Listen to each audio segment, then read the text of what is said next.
Mas, lamentavelmente, em virtude da postura do Supremo Tribunal Federal, os ministros que lá estão e as ministras que lá estão são odiados e são considerados pela população brasileira, como bem disse o desembargador Sebastião Coelho, os mais odiados do país. Eu quero dizer com muita tristeza, mas eu tenho que dizer a Vossa Excelência, mas Vossa Excelência tem que ter a consciência que Vossa Excelência são pessoas odiadas desse país. Essa é uma realidade que Vossa Excelência tem que saber. E só disse a verdade, disse aquilo que realmente a população brasileira pensa. Pior, senhor presidente, pouco antes do desembargador ter feito essa declaração no pleno do Supremo Tribunal Federal em defesa de um réu do dia 8 de janeiro, o G1 divulgou que o CNJ abriu uma investigação e a quebra de sigilo bancário do desembargador aposentado. Não é coincidência, senhor presidente, se os senadores não cuidarem, não serão os ministros do Supremo Tribunal Federal os mais odiados dessa nação por muito tempo mais não. As eleições estão logo ali e o povo não quer senadores frouxos que não enfrentem este problema no nosso país. Caros colegas parlamentares, os homens mais odiados do país, homens e mulheres, estão onde? No Supremo Tribunal Federal. Quem disse isso foi o ex-desembargador Sebastião Coelho da Silva e só disse a verdade.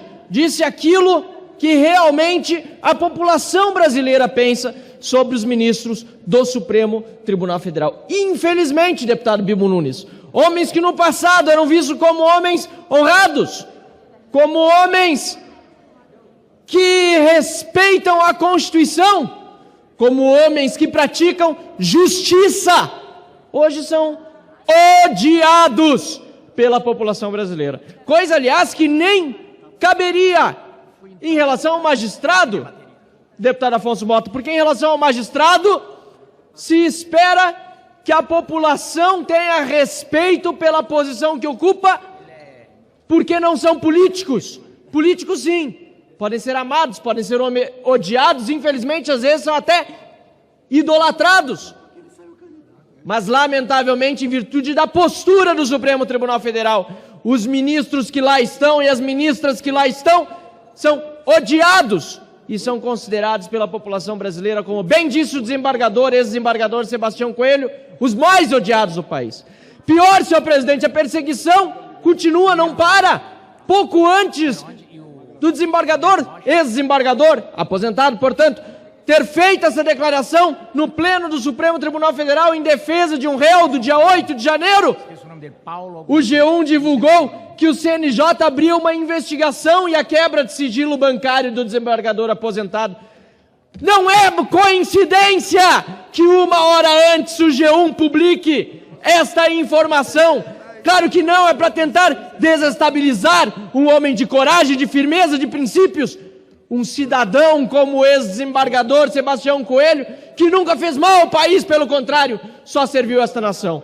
Por outro lado, o Supremo Tribunal Federal continua pisando neste parlamento, fechando na prática o Congresso Nacional, julgando temas que deveriam ser apenas temas dos parlamentares que representam a população brasileira e receberam votos dos cidadãos para representá-los e debater os temas, como, por exemplo, imposto sindical. Já foi decidido, foi enterrado na época da reforma trabalhista.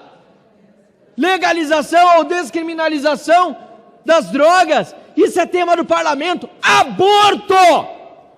Querem tratar de aborto no Supremo Tribunal Federal, legislando descaradamente, senhor presidente.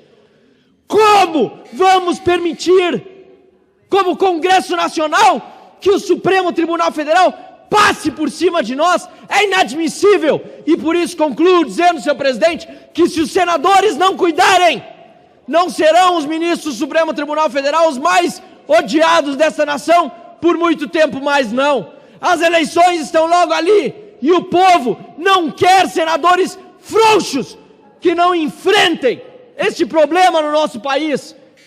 Senadores covardes, não me refiro a todos, há exceções, mas senadores covardes que não encaram com responsabilidade como deveriam o seu dever constitucional de fiscalizar o Poder Judiciário, que avança sobre o Senado e também sobre a Câmara dos Deputados e, portanto, avança sobre o povo brasileiro antidemocraticamente, ditatorialmente. Chega, senhor presidente. Muito obrigado.